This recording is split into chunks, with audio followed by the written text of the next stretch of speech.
What's going on, podcasters and YouTubers? This is Hav here, one of your hosts from the Real Fan Review. Today with me, we got my brother B. What's up, everybody? We got our man in the chair, Al. How's it going, everybody? And today, no Sanjay. We keep recording on Mondays. That messes Sanjay up. But there was no way we were going to miss Mother's Day, guys. Sorry. Yeah. If you want the podcast to continue, we're celebrating Mother's Day. So listen, guys, today we're going to be talking about a couple of things, a lot of little things in the news. We got some talk about Seth Rogen not working with James Franco anymore and try to get everybody's thoughts on that. We got Andrew Garfield talking that he's not in Spider-Man 3. We have The Quiet Place Part 2 trailer, the final trailer before this movie comes out at the end of this month. We also have Doctor Strange was in WandaVision, but they took him out for some reasons. And we'll talk about what we think about that. And last and finally, we're going to have a game called Who's Your Momma at the end of this in honor for Mother's Day. So we'll have some fun with the fellas today, something that we used to do back in the days with our podcast. And so we used to have some fun with some other things there. But first and foremost, because we recorded on a Monday, usually what happens, something great, a trailer pops off Monday morning. Al sent us a text message this morning, and it is the Venom Let There Be Carnage Part 2 trailer of Venom. Oh, Lordy. So, fellas, let's get your takes on that because I got a chance to watch the trailer this morning. I did the usual. I see the text message from Al about a trailer. I pretend to go to the bathroom and watch it. Can't watch it at the desk, guys. Yeah. So I did end up watching it, and I just got to say I was a little bit let down on the trailer. I didn't think it was as exciting as it should have been for a Venom Part 2 trailer, and at the same time, I thought it was way too jokey for Carnage, and also for Venom also. But how about you guys, Al? What was your thought when you saw the trailer this morning? Yeah, I thought that it'd be a little bit more finished, especially how much time has passed with them filming and doing everything. So I thought it would have been a little bit more done with the CGI, but I felt like they hid Carnage, not so much because they were hiding Carnage. I just don't think they're done with the graphics for him yet. So, and to your point, like I felt like they're making it too comical. Like, the joke about eating the store owner because she didn't have chocolate or something. So, but otherwise, not. It held my interest for a teaser. If it held my interest enough to say, okay, I want to see where they're going with this, because you have good actors. Woody Harrelson can always bring it whenever he does a role. Yeah. And this role seems to be along his lines. He does a real good job when he plays these out there characters. So I'm definitely looking to see what he can bring to a Carnage type character. And one thing I never knew, and maybe it just went over my head, that the Venom voice is what's his name's voice, Tom Hardy, just modulated. Yeah, it's Tom Hardy. I want to hear. Yeah, so I'm eager to see hear I should say what Carnage is going to sound like in this movie. Yeah, it's going to be interesting. Yeah. And Brandon, as a lover of movies and music, you got the One is the Loneliest Number. But you also got your Carnage there, Brandon. Man, I mean, this is going back to your love of comic books with Carnage being finally put into the screen. What was your thoughts on everything? Carnage was pretty accurate to the comics, and just like Al said, like, Woody Harrelson's approach, I think, is going to be great for Carnage because I think they are one and the same. Which is like, it's just so funny to say because, like, I think of Woody Harrelson, I'm like, wow, he's incredible. Like, he plays like a good psycho person. Like, he plays a very good crazy person. And then like last week, I read an article about Woody Harrelson, like, randomly goes up to people in New York and just like helps them move, and like, just a good guy. And I'm like, how do these two things go together? So I'm impressed with the look of Carnage. I know they're gonna spice it up and shine it up a little bit come the full release. But I think they did nail what Carnage, essentially should look like, and I'm excited for that aspect of the movie. Yeah, man. I mean, like, I liked the first, the Venom there, that when it first came out, I thought it was pretty good. I didn't think it was great or anything like that, but for what it was good because I had low expectations of what it should be like. That scene. Fun. the scene in the first floor of the building where he took on the whole like security team was awesome, you know. But at the same time, the rest of it was cool. It was cool. I definitely liked like him hearing himself speak was pretty cool, you know. But I don't know, man. For this one, especially when they were in the kitchen and Venom was cooking, you know, like Yeah.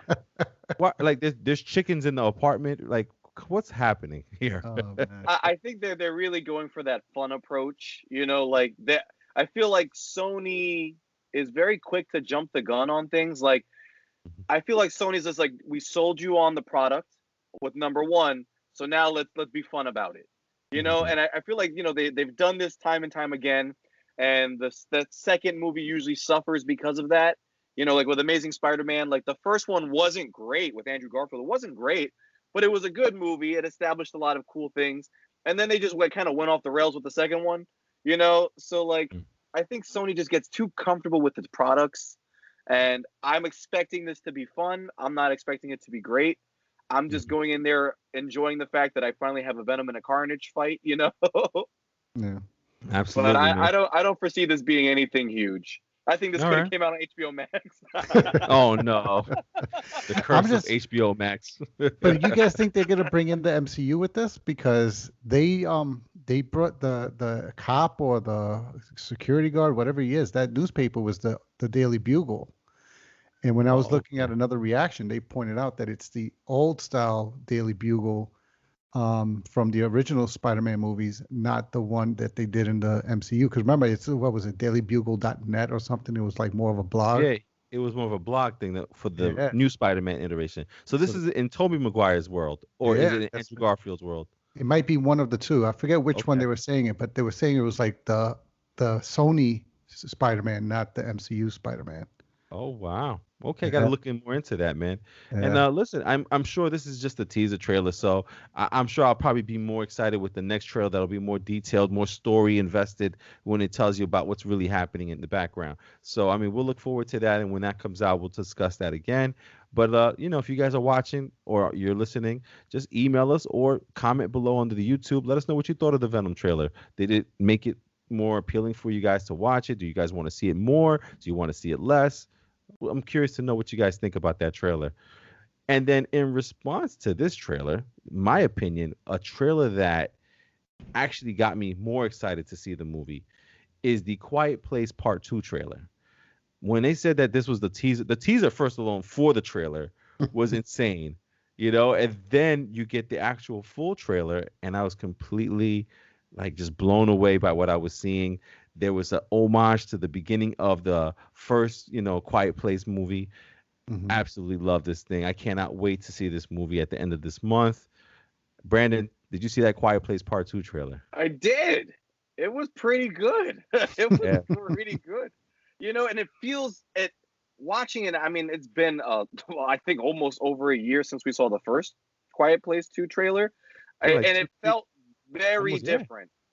It felt very different to me in terms of movie styling. Like, I feel like they had this whole year, like, you know what? Let's rebrand how we're gonna see this movie, because it just seems like, you know, the first trailer that came out when they're on the bus and everything like that, like, it seemed very thriller like, you know, like very mysterious thriller, like what's going on in this movie. This trailer was kind of like thriller horror, you know, and it was pretty interesting. Like, I'm like, they're switching up the view on it. So I'm actually really game to see this now. Like, I want to go see it.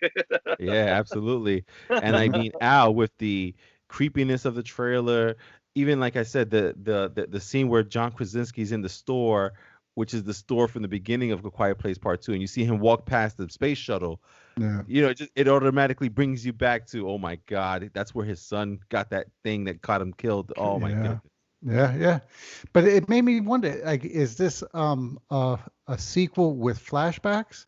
Because some of the scenes have John Krasinski's character in it, and then some of them, like especially a lot of the advertisements, only have Emily Blunt and the kids. She's even holding the baby. So, like, I'm wondering, like, is it a sequel with prequel flashbacks?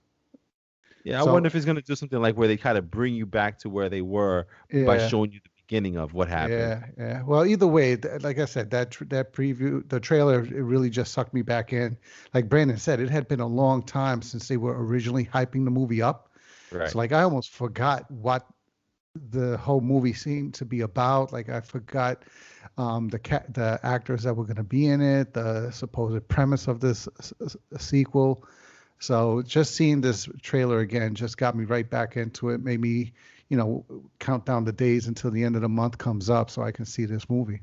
Absolutely, man. And even like Emily Blunt bringing it on a trailer. Yeah, I mean, I'm just sold. I'm ready to go.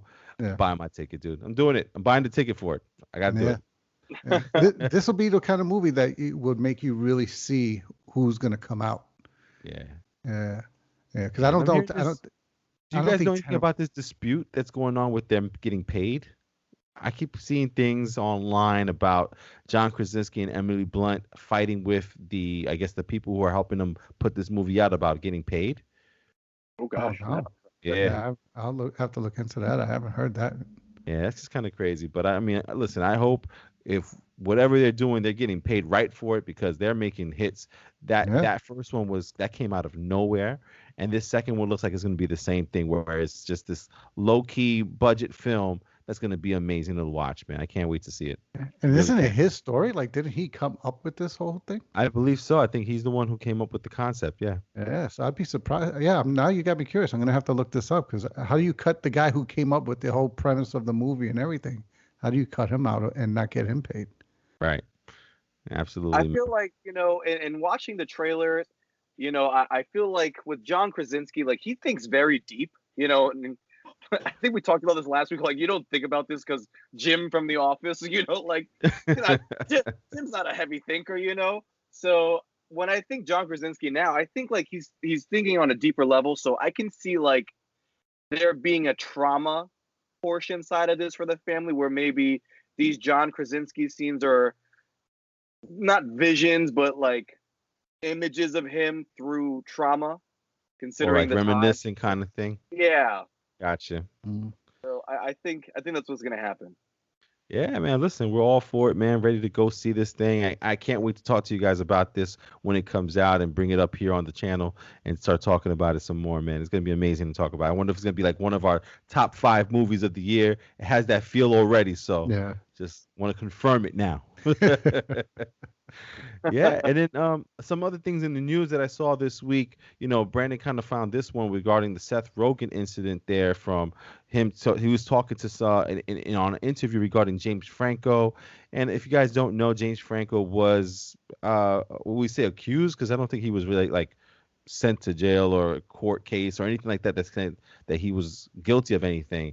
But there's been a lot of accusations about James Franco and how he handles dating and situations with women there. But according to Seth Rogen, because of those accusations and those things, he is no longer making movies with James Franco. And if you guys know, they've done a lot of movies together. Pineapple Express.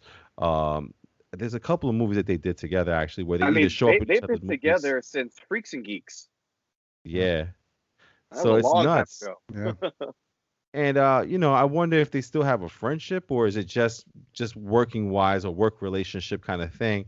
But the two of them together, for me personally, they had their moments where they were funny, but the other times it was like always like Seth Rogen or James Franco was like one of them was either the super stoner or they were both super stoners, and it just always came off of like the same kind of repetitive stereotype of what they were in the movies.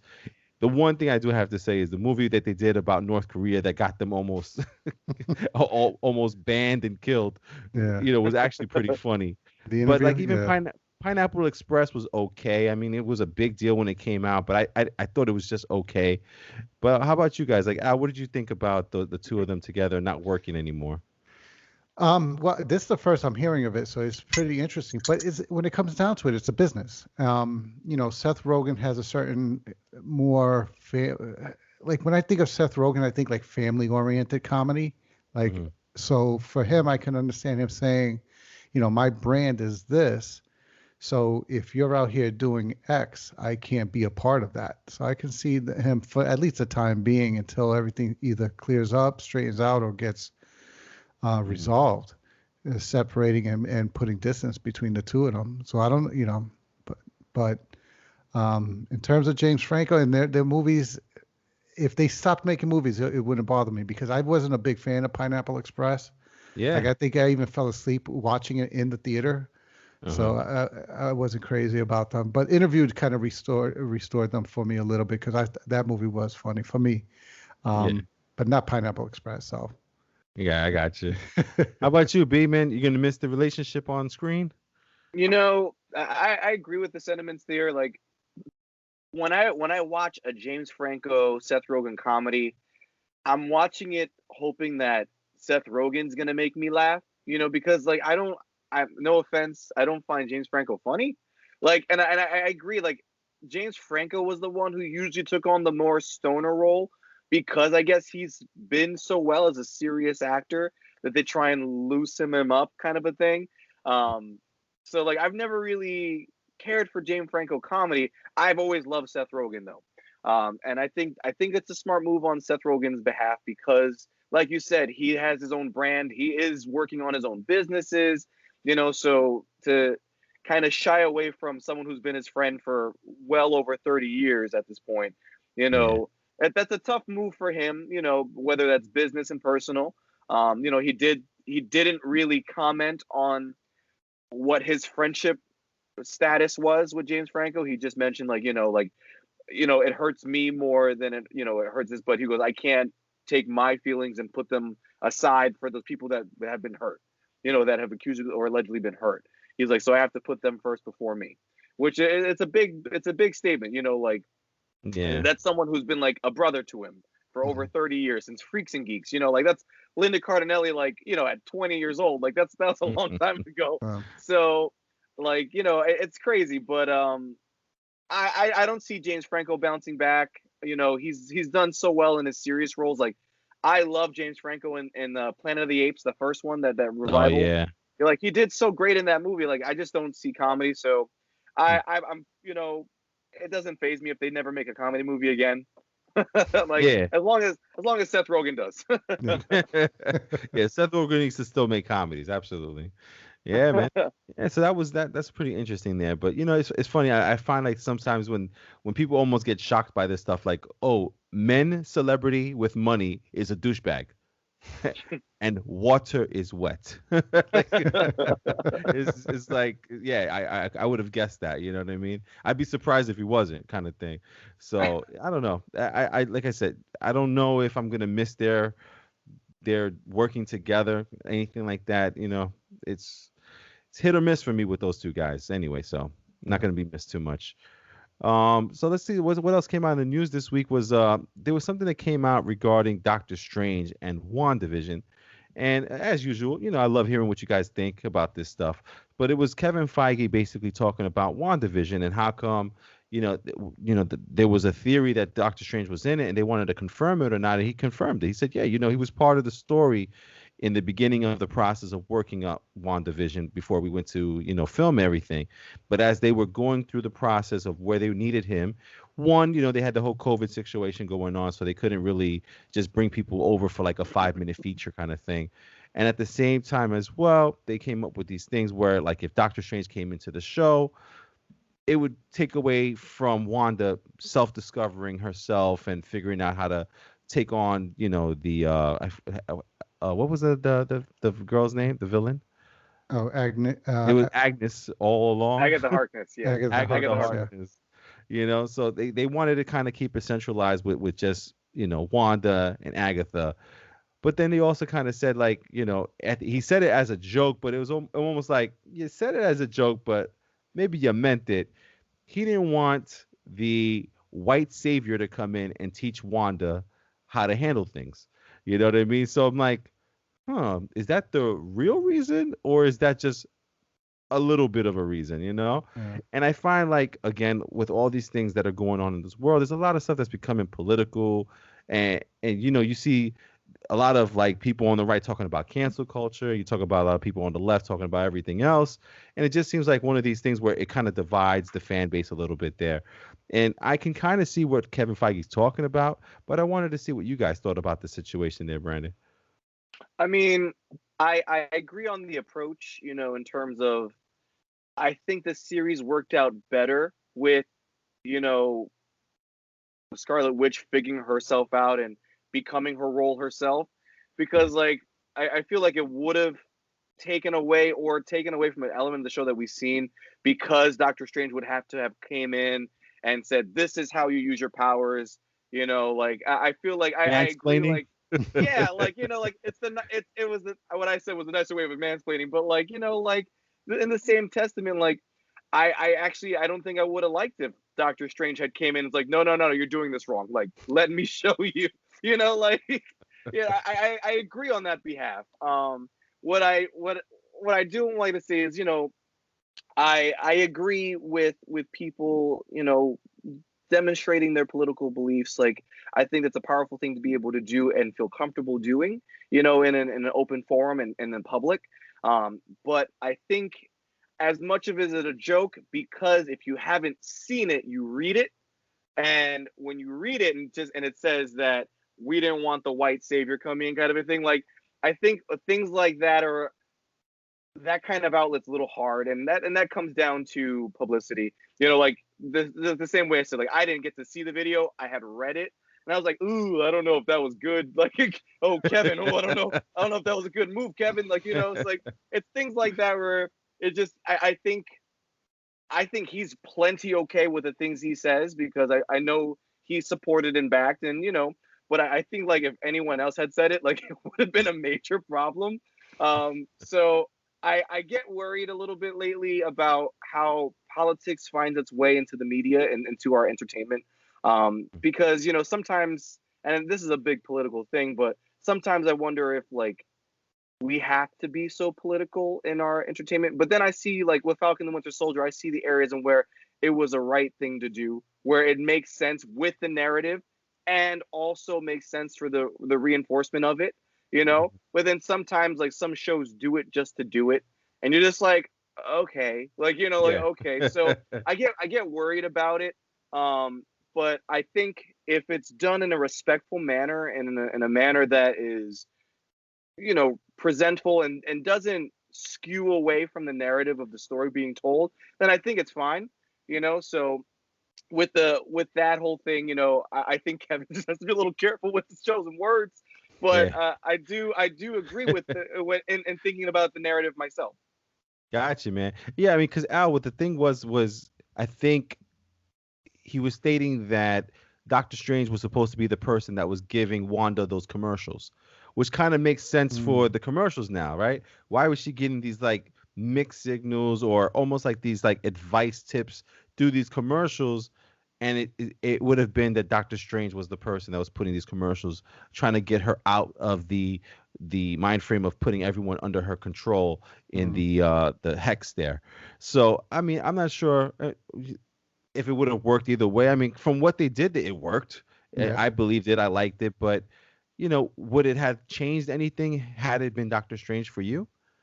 It would have. It would have, because I'm trying to not to seem like I'm endorsing the mansplaining, but Yeah. in the context of the show, the way they were transitioning her from just having powers, because up until this show, her powers always seemed to just be derived from the stone and what the Right. stone gave her.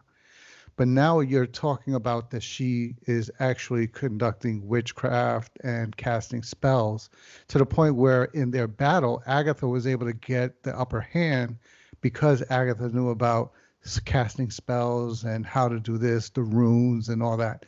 So to have ended the show and say, okay, you were able to, good, you were able to get through this battle, but let me now help you with the spell casting and all that. To me, that wouldn't have come off, as mansplaining, because he's coming in to teach her something that he knows that she didn't. Now, if he had come in and just said, "Oh, let me show you how to use your powers," and meanwhile she's already been using her powers the same way, Right. then I'd be like, yeah, it's better. Why are you bringing him in to teach her something she already knows and was doing well? She almost killed Thanos by her Thanos. own, Yeah. yeah, by herself. But it would have been him coming in and expanding and teaching her, okay, this is spells. This is how you use magic and this and that. So I don't know. I don't think to me it wouldn't have come off as mansplaining. Mm-hmm. But you know what? When you have such a sensitive subject, sometimes it is better off. Don't Yeah, even don't even deal go with it. there. Don't even go there. Like if it can come off a certain way, Mm-hmm. even to a few people, um, then you know what? If it's not needed, then probably better off don't even do it. You know what? They did a good story. But the one not part about it that I do like is that by taking him out, the show solely focused on her, Yeah. and you don't have the story that everybody talking about Doctor Strange. You have everybody simply talking about her and how the show progressed her arc from the beginning to the end, instead of, oh, Doctor Strange came in at the end. It was just about her. So that part of taking him out, I liked. If the reason really was because they wanted to avoid mansplaining, I'd rather. I'm glad that they took it out because for me it gave a better ending to the show. But Gotcha. yeah, I could see either way it would have been a tough call. Like if you leave him in and now you're preparing for that argument, maybe coming.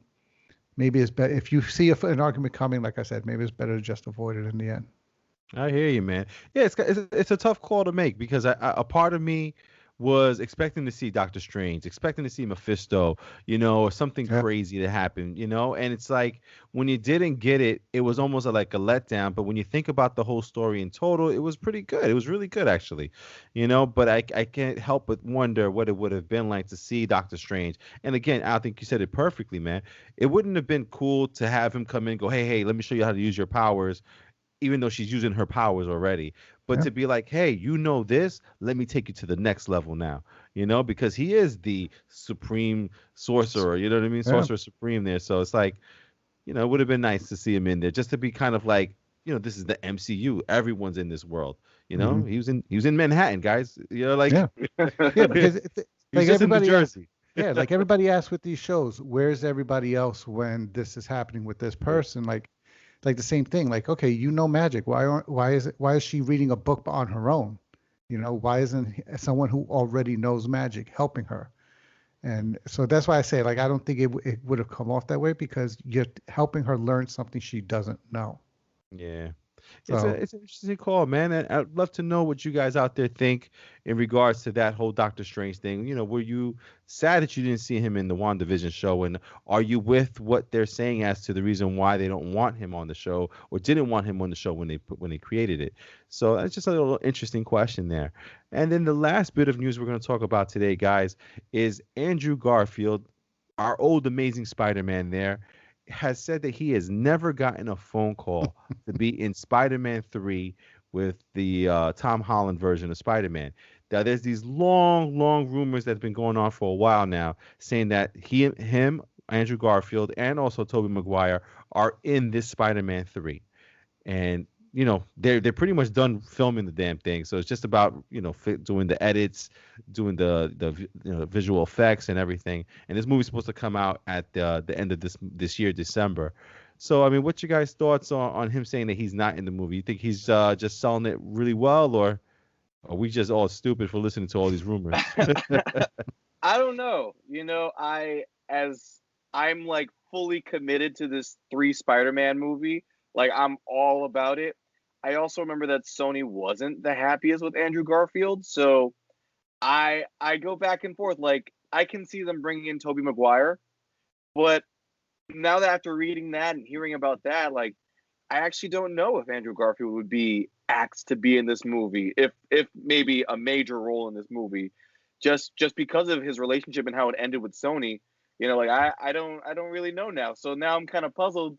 But I guess that's the good part about waiting for the movie to come out, because then you'll see. All right. How about you, Al, man? I mean, would you be disappointed if he's not in the movie? no, not really.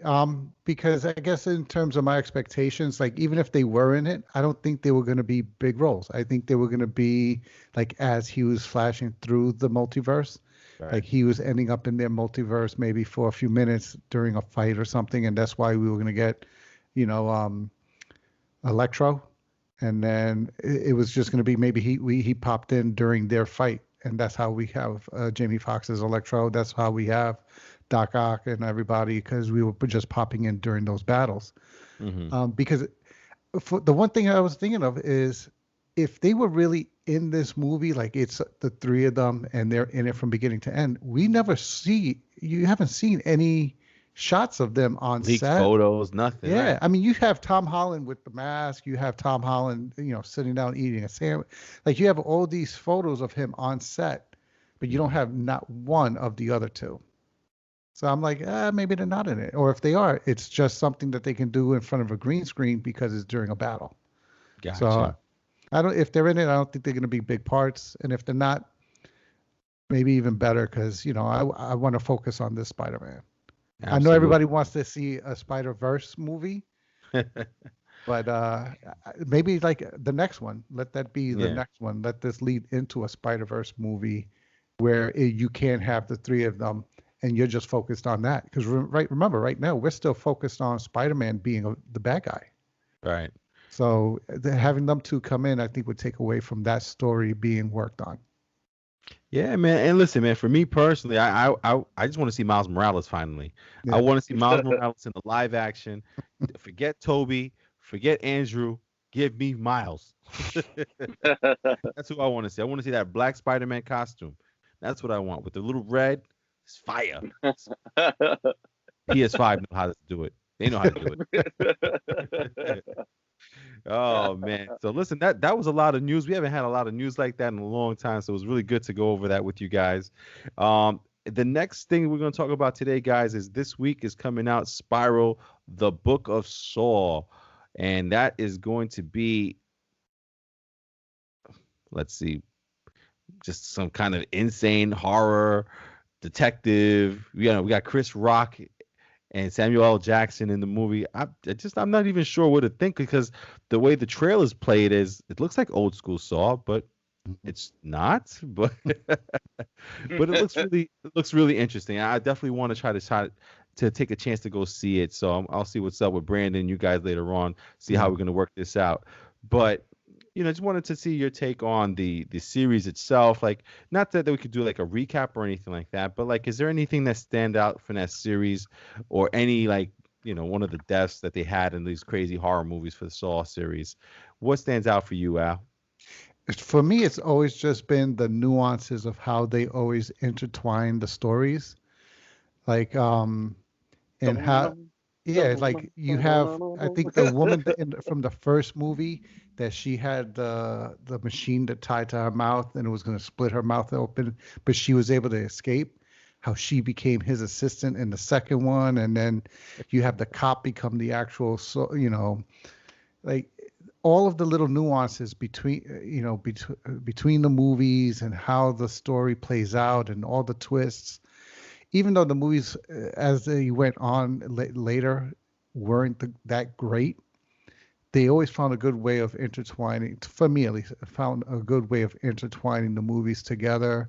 Even though, I mean, I'm probably going to ruin this for some people, even after the main villain dies, they still find a way of making these stories make sense as to why they're still having this issue with the Spiral villain and everything. And I've been a big fan of the franchise since the first one, because I remember seeing that first movie and watching the dead man get up and being like, what that was crazy.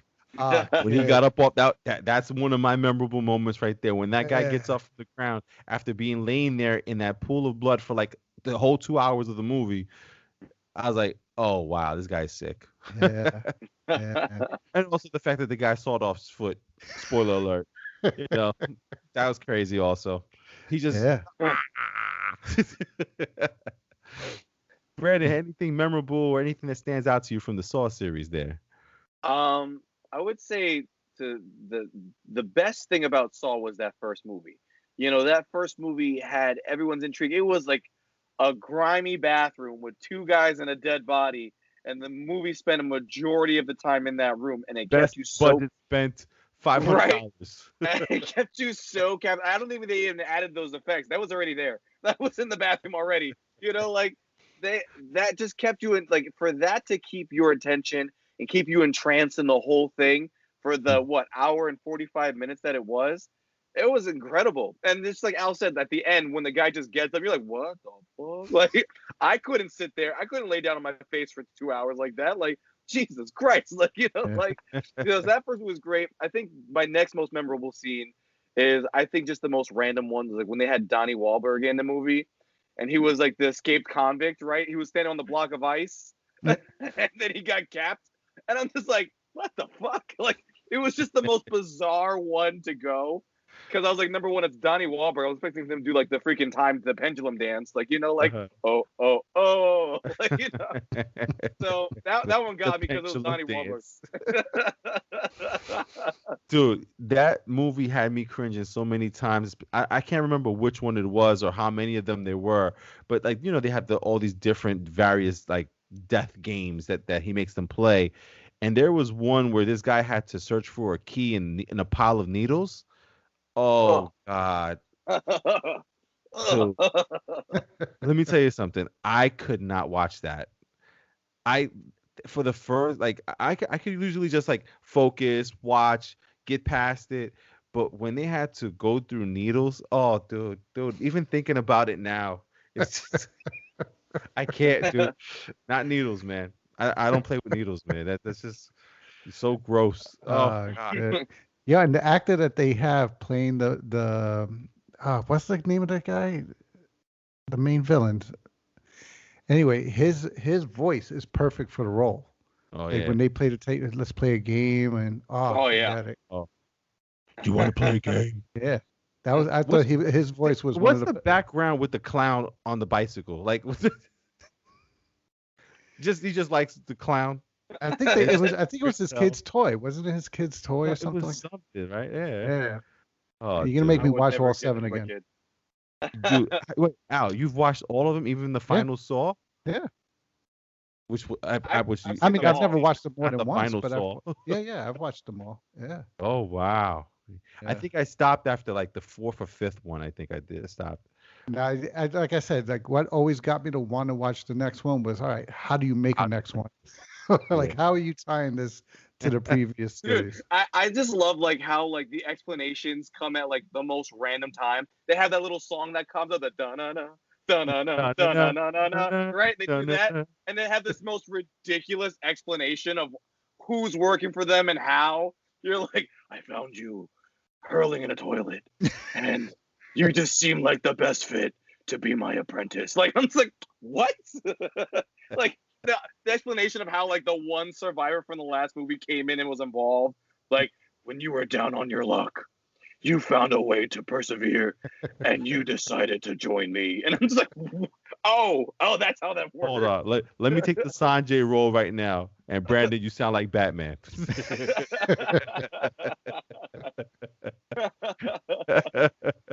Man. Jigsaw is Batman. Jigsaw. Jesus, how could I forget that? I was one of them. Jigsaw, yeah, man. So crazy, man. They're looking forward to seeing this movie, man. And again, it's like, it's a hard thing to see this movie because it's still the whole COVID situation and vaccines and everything. It still makes it a little scary. So listen, if we do end up watching it, we'll probably put a separate movie thing that we do on the podcast here and let you guys know who saw it, and we'll review it real quick. But I'm not sure if the whole team's going to see this one, so we'll see what happens. But we'll try to make it work for everybody. Yeah. And the last thing we're going to do today, man, is in honor of Mother's Day being yesterday, and we didn't record yesterday. I wanted to do something with the fellas because when we first started doing podcasting, and it was about can you guys believe it's been 2 years that we've been doing this? It's crazy. But we used to just do these things like scenarios where we would put ourselves in different movie scenarios, or we would ask ourselves a movie kind of question, like, what if we put ourselves in that situation, what we would do and stuff like that. So I figured I'd come back with something called Who's Your Mama, where you guys are a person and you got to tell me with just the 3 clues that I have, who is your mama? All right. So listen, if you're listening to us on the podcast, you guys can play along, see if you guys can get it.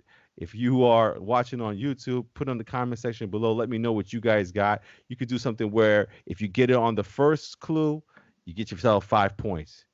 If you get it on the second clue, you get 3 points. And if you get it on the third clue, you give yourself 1 point. All right. So let's get this going, man. Oh Brandon, gosh. you're gonna go first, Brandon. Oh fuck. Brandon, your first clue is in the end, I was a distinguished black man from Mars. Who's your mama? That's just a funny thing to say. Crap. Not sure. Not sure. Next clue. I raised you at our farm. Who's your mama, Brandon? Oh. uh, Here we go. There's probably people listening to this screaming at the microphone, like, it's this person, Brandon. I know. I'm freaking out. Oh, it's in my head. Okay. You need a third clue, Brandon? Third clue. Third clue. Here we go. Your friend's mom has the same name as me. Are we talking about Batman and Superman right now? It's Martha Kent, Brandon. Martha Kent. I Who's was from like, the wait. moon? What? Who's from the moon? You said No, a black man from Mars. In the end, I was a distinguished black man from Mars. If you watch the Snyder's cut, he was the Martian Manhunter, remember? I was like, wait a minute. I'm a distinguished black man from Mars. And I'm thinking to myself, oh, I've seen this movie in the 90s. I was like, hold on. I know this. Oh, Brandon, you failed, man. Martha Kent was your mom. That's who your mama was, Brandon. You lost me on black man from Mars. I got to make it hard, man. Can't give it to you that easily, brother. Al, you ready, man, for yours? Yeah, let's go. Oh, here we go, Al. Al, it was so nice to see you the last time, but I hope you took my advice and you ate a salad. Who's your mama? Oh, I know who your mama is. Eat a salad. Al, this is right up your alley. Al, you let me know when you're ready for that second clue because you ain't going to get it, bro. It was so nice to see you the last time, but I hope you took my advice to eat a salad. Oh, man. Al. I remember the line. Give me the next clue because I think Next the next clue. Your father made the right call sending you to Earth. You were overconfident and unworthy. Stop it, Brandon. I'll say the second one again. Your father made the right call sending you to Earth. You were overconfident and unworthy. Thor's mom. Yeah. That's Remember the Frigga. salad line. I'm like, I remember that line. Yeah, that was Frigga Thor's mom there, Yeah, guys. for God's sake, eat a salad. Eat a Oh, man. All right, Brandon, you ready for your next one? Let's do it. I'm not going All to right, suck Brandon. this time. Here we go, Brandon. Your first clue. Ready? It's funny. I was robbing the cradle with your dad for sure. It just sounds weird. Yeah. I was robbing the cradle with your dad for sure. Just let me know when you're ready for the second clue, Brandon. You don't got no Sarah clue. Connor? No. Here we go, Brandon. Second clue. Your twin got the good life. You worked in the desert with your uncle. My bad.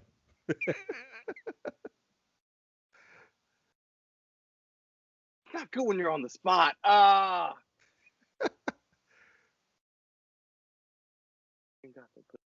Oh, Brandon's going for a third clue again. Hold on.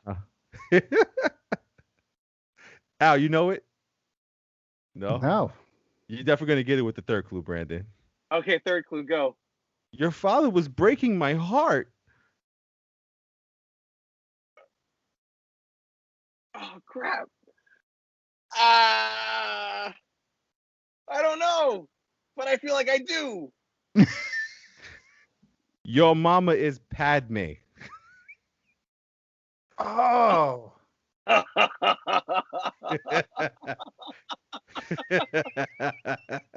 Robbing the Oh, cradle. Yeah. Your twin got the good life, and you started working in the desert with your uncle. Ah. You're, I'm like, Annie, you're breaking my heart. Remember that corny ass line? I was sitting here. I was like, what superhero? What superhero is this? I'm like, it ain't Superman. He ain't got no twins. Oh man, that was a good one. These are That's all a- movies. All movies. All movies. All movies. This All is right. good. This is good. Yeah, All right. yeah. All right, Al, here we go, man. Your first clue, Brandon. Al, who's your mama? Son, I think about you all the time, even in the mental facility. Joker? Second clue. They don't believe me, but the future is always out to get us. Oh, that's Sarah Connor. God damn it, Al. That was Sarah Connor. Yeah, the third clue was your friend looks like the guy that tried to kill me. Yeah. That was pretty cool. That was pretty good. I fucking suck though. All right, Brandon, come on. This is your last one, Brandon. Let's see if you got it's the last one. No, I actually got two more for each of you. All right. Cool. So here we go, Brandon. Ready? Questions make me nervous. Here we go, Brandon. Brandon, who's your mama? When I change my accent, you know you're in trouble. That's my mom, Zeta. Your mom is my mom, and it's not her. I think I know.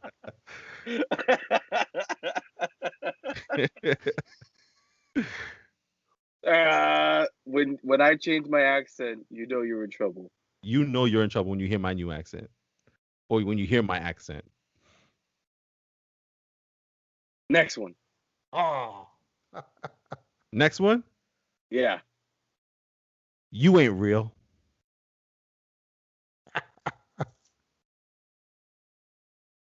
Al's too good at this. He knows this one. But Brandon, you're my son. You ain't real. Because that first clue is like the big joke of it.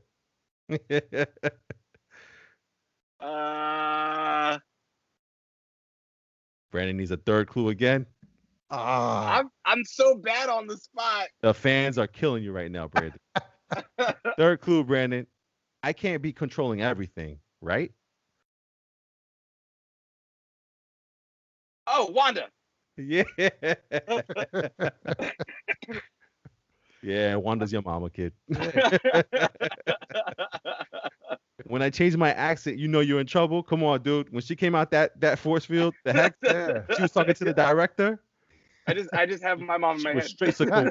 And even when Agatha said to her, "Oh, that accent really comes and goes, doesn't it?"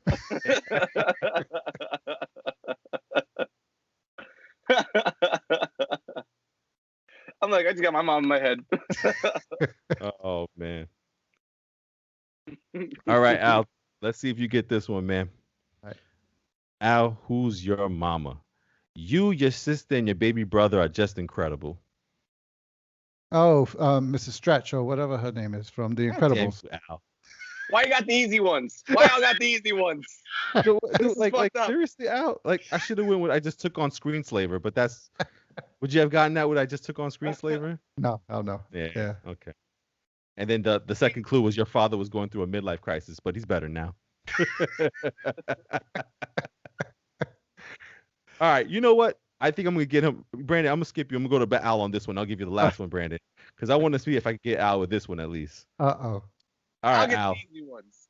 You think I'll get the easy ones. You sound like the guy from that Adam Sandler movie, Hip Hoponotamus. Hip Hoponotamus. Al, All right. who's your mama? Ready? Yep. Let's go. I messed things up for that cowboy with your birthday gift. I messaged what? I messed things up for the cowboy with your birthday gift. Yeah. I wasn't gonna get that one either. I messed things up for the cowboy. With your birthday gift. Remember, this is your mom, so you're her son. So your birthday gift messed things up for the cowboy.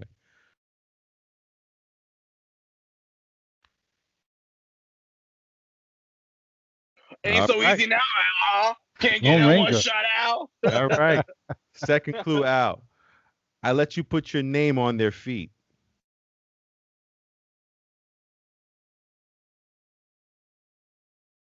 I let you put your name on their feet.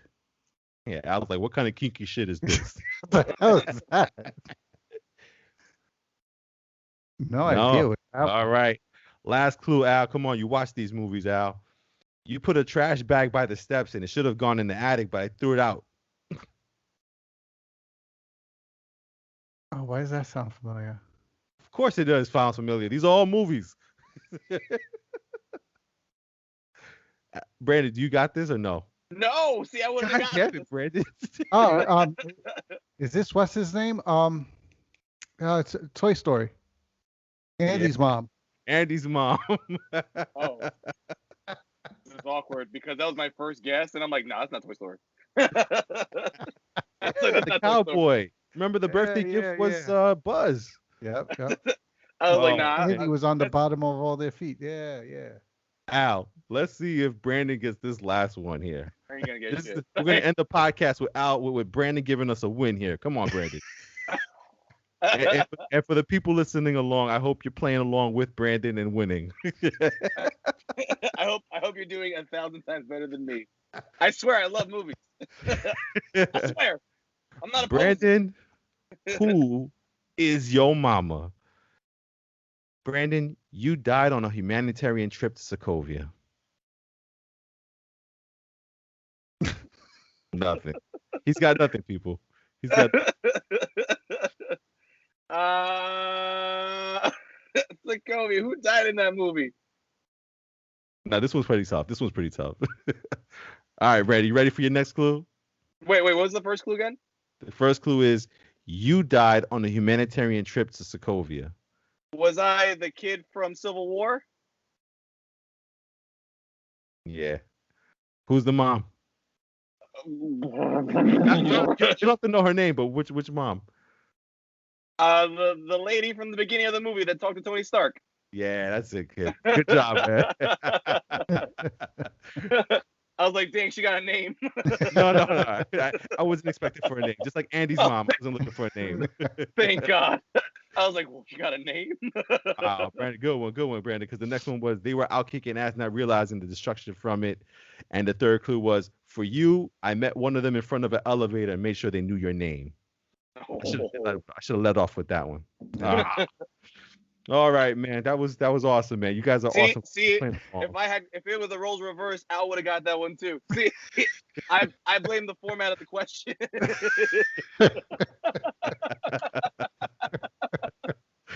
Oh man, amazing stuff, man. Fellas, I appreciate you guys for always doing this, man. It was awesome today, man. Yeah. A lot of stuff to talk about. A little game we played at the end there. That hopefully, again, anybody watching on YouTube, you played along with us and beat Brandon or Al, or beat us all. I got on 7 points. All right. And listen, if there's any other games like that you guys want us to do or play, let us know. If you like the subject or the topic, let us know. Comment below. Tell us what you thought about the podcast of this episode. If you're listening on your favorite podcasting app, hit that little plus symbol so that way we come up every week for you guys. We're coming out of Long Island, New York. We got my brother B. Adios, everybody. We got our man in the chair, Al. Have a good night, everybody. And myself, Hob, saying thank you for listening. We'll catch you guys on the next episode, hopefully with a spiral review. But if not, we'll definitely come up with some content for you guys. Maybe the Bad Batch, or maybe I heard this Invincible thing is pretty crazy, so maybe we'll check that out this week. Yeah. All right, so we'll see you guys on the next episode next week. Hopefully, Sanj will be back. We'll catch you guys till next time.